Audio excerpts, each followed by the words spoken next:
Whoever thought I'd be the greatest growing up?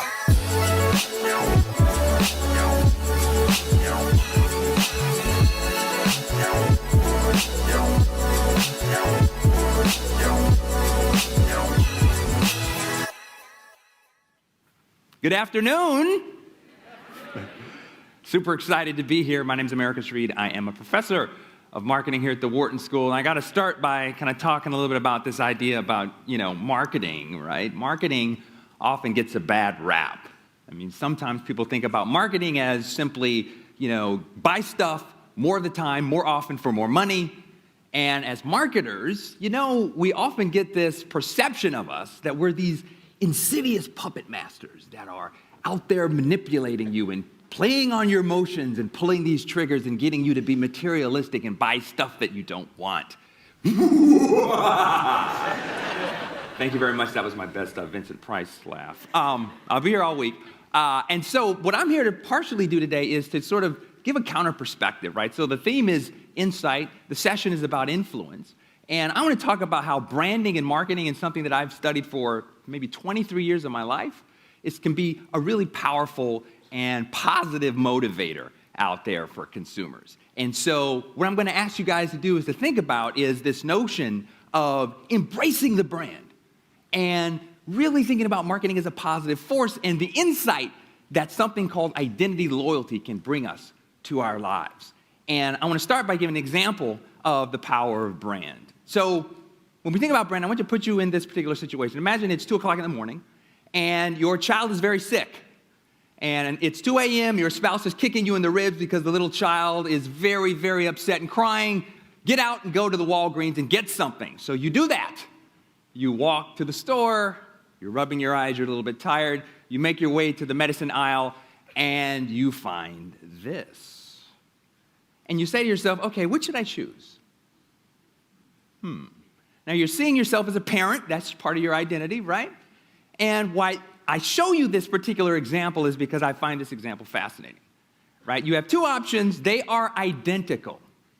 They are exactly the same thing by law in terms of their active ingredients. They are required to do exactly the same thing, but yet you see that one of these is charging 38% more money. Now, this is an example that's very interesting because this example drives economists crazy.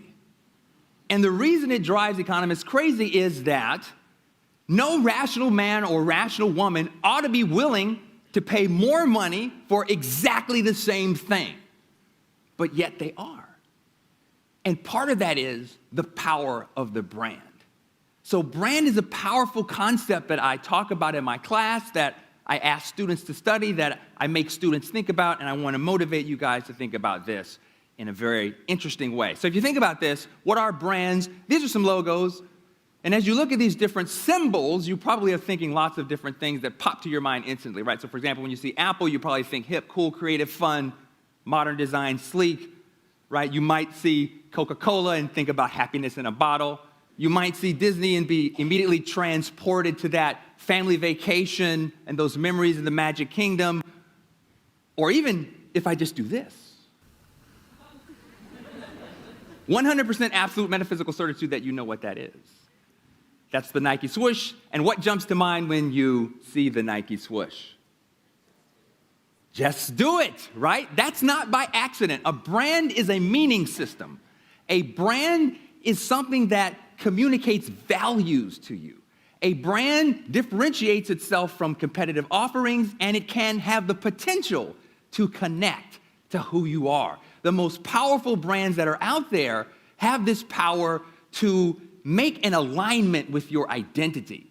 Just like what we saw with my colleague Matt in the New York Yankees, they have a way to become symbolic, to become a symbol of self-expression. And the power of this thing, which I'm going to call identity loyalty, is very, very, very, very, very useful and can be a positive force in your life, right? Many of you have done, oh, come on, you've done this. You've done this. Can you imagine this? What does it take to stand out in the cold for hours, right?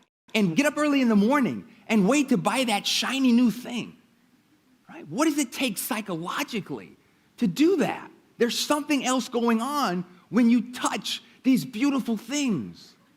these devices. At the end of the day, they're just objects. But Apple, a company, by the way, whose brand, according to Interbrand, which is a company that values brands, says Apple brand is worth about $184 billion. Their ability to connect with you with these shiny objects says there's something else that's going on there. Something deeper, something more psychological in terms of how these things are connecting with you. Because at the end of the day, right, they're just the same stuff. But Apple has convinced you that no. That stuff, that's an MP3 player. This is an iPod. And it's part of this. Why do they do this? It's magical because they understand that if I can get a connection with you psychologically, if I can connect with your identity, I can make you have this alignment about who you are that can connect with my product. And if you don't think this is real, just take a look at the internet. Just take a look at the interwebs and just look at how Apple loyalists talk to other people. We've done this analysis with a technique called social listening. And what we see, I swear to goodness, when I watch these people talk to each other, it is incredible. It is incredible the passion with which they describe their love of the product and their hatred for the outgroup, right? There's something else going on here. There's something powerful. There's something visceral. This is something that is deeply held within. And we call this identity loyalty. The notion of identity loyalty, the idea that a product merges with who you are. You transcend those utilitarian features and you take on that product as part of your identity. And when you do that, crazy stuff happens. Think about it, right? What does it take to say, I'm going to permanently affix your brand on my body? There's something going on there, right? This isn't the type of person who says, yeah, what do you think about Apple? It's okay, I like it. No, you love it. And when identity loyalty sets in, it's a powerful motivator. It is an extremely powerful mechanism. Why does this happen? Well, part of the motivation of this analysis comes from the third most popular TED Talk of all time. You may have seen this by a guy by the name of Simon Sinek. He said, people don't buy what you do, they buy why you do it. And part of the power of a brand and a company is to communicate its values to you. To communicate, this is what we stand for. This is our why. And in that context, their why can become part of your who. And this is the nirvana of marketing. Companies are dying to get to this holy grail because this notion of identity loyalty means that part of the brand has become part of who you are. Now, people think that's a bad thing. People think this notion of identity loyalty is not good. There's a lot of good things that we as marketers love about it. For example, one of the things that happens is that we defend the brand, right? We become a one-man, one-woman marketing department for free. Companies love that, right? We're willing to pay more. Go back to the Tylenol example. Yes, it doesn't matter if competitors drop their price. This brand is who I am. You're not asking me to pay less or pay more. You're asking me to change who I am to go to your brand. That's a very powerful internal switching cost that marketers try to tap into. And then finally, we defend, right? Because if the brand is part of my identity, my self-concept, then if someone attacks the brand, I have to personally respond because that's an attack on me. That's a very powerful concept. Now, people think this is bad. I don't know why. You know, going back to my original point about manipulation, people say marketing is bad, it's evil, it's manipulative, all of these things.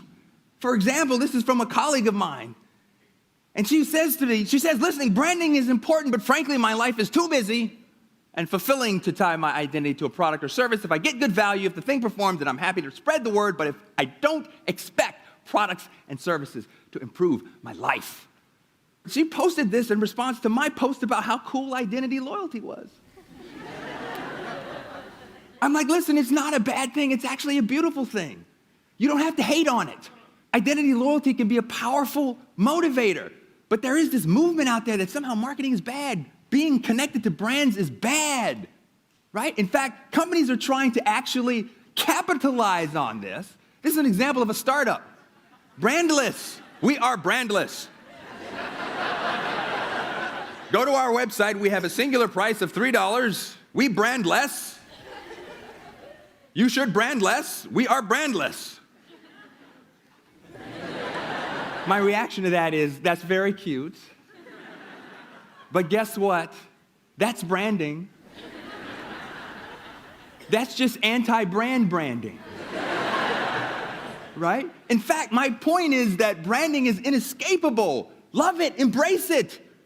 Let this connection of identity, loyalty be a positive thing in your life. I'm not poo-pooing on this company. I'm saying, listen, we can take the learnings from these powerful connections, these emotional affiliations, and we can actually do something better in our own lives.